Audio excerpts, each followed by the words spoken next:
कभी सोचा है कि YouTube पर कुछ चैनल्स ऐसे भी हैं जो लाखों कमा रहे हैं, वो भी अपना चेहरा दिखाए बगैर? आज हम इसी दिलचस्प दुनिया को समझने की कोशिश करेंगे। जी हाँ, ये है YouTube ऑटोमेशन, एक ऐसा बिजनेस मॉडल जो क्रिएटर इकोनॉमी का पूरा खेल ही बदल रहा है। और यही तो सबसे बड़ा सवाल है, क्या ये वाकई मुमकिन है कि कैमरे के सामने आए बगैर YouTube से एक बड़ी आमदनी बनाई जा सके? तो इसका जवाब है बिल्कुल। और यही वो चीज़ है जो इस मॉडल को इतना पावरफुल बनाती है। ये सबसे बड़ी रुकावट यानी कैमरे का खौफ रास्ते से ही हटा देती है। तो इस पूरे मॉडल को हम स्टेप बाय स्टेप समझेंगे। सबसे पहले देखेंगे कि ये फेसलेस क्रिएटर का राज आखिर है क्या। फिर बात करेंगे कि एक ऑटोमेटेड वीडियो बनती कैसे है, इसके ग्रोथ पोटेंशियल को समझेंगे और आखिर में देखेंगे कि कामयाबी के लिए कौन से रास्ते अपनाए जा सकते हैं। तो चलिए पहले हिस्से से शुरू करते हैं। तो इस पूरे बिजनेस मॉडल की बुनियाद क्या है, इसका राज क्या है? दरअसल सब कुछ एक खास किस्म के YouTube चैनल पर टिका है, जिसे फेसलेस या बेचेहरा चैनल कहा जाता है। बिल्कुल आसान लफ्जों में, ये एक ऐसा चैनल है जहां हीरो क्रिएटर नहीं बल्कि कंटेंट खुद होता है। यहां बनाने वाले की शख्सियत पर नहीं बल्कि वीडियो की कहानी, उसकी मालूमात या उसकी एंटरटेनमेंट वैल्यू पर जोर दिया जाता है।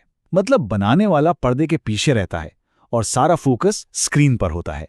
ये स्लाइड इस फर्क को बिल्कुल साफ कर देती है। देखें, एक तरफ हैं चेहरे वाले चैनल्स जैसे डक्की भाई या मुआज सफदर जो एक पर्सनैलिटी पर चलते हैं। दूसरी तरफ हैं ये बेचेहरा चैनल्स जो एक सिस्टम पर चलते हैं, रिसर्च, स्क्रिप्ट, एडिटिंग। एक चैनल कौन पर इन्हिसार करता है, दूसरा क्या पर। दोनों मॉडल कामयाब हैं, लेकिन उनकी बुनियाद बिल्कुल अलग है। अच्छा, तो सवाल ये पैदा होता है कि ये वीडियोस आखिर बनती कैसे हैं। इसको आप एक फैक्ट्री की असेंबली लाइन की तरह समझ सकते हैं, जिसके 4 बहुत अहम हिस्से हैं। आइए उन पर एक नजर डालते हैं। यह है वो पूरी प्रोडक्शन लाइन। हर चीज की शुरुआत होती है एक मजबूत स्क्रिप्ट से। ये वीडियो की जान है। फिर वॉइस ओवर इस स्क्रिप्ट में आवाज डालता है। इसके बाद एडिटर विजुअल्स को आवाज के साथ जोड़कर कहानी को जिंदा करता है। और सबसे आखिर में एक ऐसा थंबनेल जो देखने वाले को क्लिक करने पर मजबूर कर दे। हर कदम दूसरे से जुड़ा हुआ है। तो हमने कैसे की बात तो कर ली, अब आते हैं क्यों पर। आखिर इस मॉडल में इतना दम क्यों है? इसका जवाब इसकी बेपनाह माली सलाहियत यानी फाइनेंशियल पोटेंशियल और स्केलेबिलिटी में छुपा है। जरा इन नंबर्स पर गौर करें। 2020 में YouTube की इश्तिहारी आमदनी थी $15 अरब, जो 2024 तक $34 अरब तक पहुंचने का इम्कान है। ये दुगनी से भी ज्यादा का इजाफा है।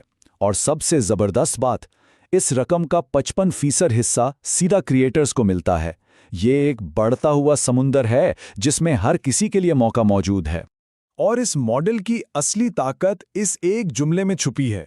ये सिर्फ एक वीडियो बनाने का खेल नहीं है, बल्कि एक ही एसेट को कई अलग अलग आमदनी के जराए में तब्दील करने का सिस्टम है।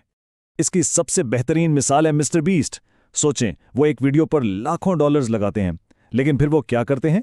सिर्फ $100 फी ज़बान के हिसाब से खर्च करके उसी वीडियो को हिंदी, स्पेनिश, रूसी और दूसरी ज़बानों में डब करवाते हैं और बूम, एक वीडियो से 10 आमदनी के रास्ते बन जाते हैं। कितना सादा और कितना शानदार आइडिया है। और इस सब की सबसे अच्छी बात, आपको अमेरिका या यूरोप में होने की जरूरत नहीं है। चाहे कोई पाकिस्तान में बैठा हो या दुनिया के किसी भी कोने में, बस एक लैपटॉप और एक इंटरनेट कनेक्शन हो तो वो ये आलमी कारोबार चला सकता है। चलें, अब जो मॉडल समझ आ गया है तो कुछ अमली बातों की तरफ आते हैं। अगर कोई शुरू करना चाहे तो कहां से करे? यहां 5 ऐसी निशेस यानी मौजुआत हैं जिनमें 2025 में कामयाबी का जबरदस्त पोटेंशियल है। ये 5 टॉपिक्स आने वाले वक्त में सोने की खान साबित हो सकते हैं। मगरिबी स्पोर्ट्स और फिटनेस की डिमांड हमेशा रहती है। तालीमी हाउ टू वीडियोस लोग हमेशा ढूंढते हैं। क्रिप्टो में एड रेट्स आसमान से बातें करते हैं। और हॉरर कहानियां अगर अच्छी बनी हो तो इनके वायरल होने के चांसेस बहुत ज़्यादा होते हैं। इन सब की एक डेडिकेटेड ऑडियंस मौजूद है जो अच्छे मवाद की तलाश में रहती है। तो अब जबकि पूरा खाका सामने है, आखिरी और सबसे अहम फैसला सिर्फ एक चीज पर आकर रुकता है कि असल सरमायाकारी किस चीज की होगी, वक्त की या पैसे की। यहां 2 सीधे सादे रास्ते हैं।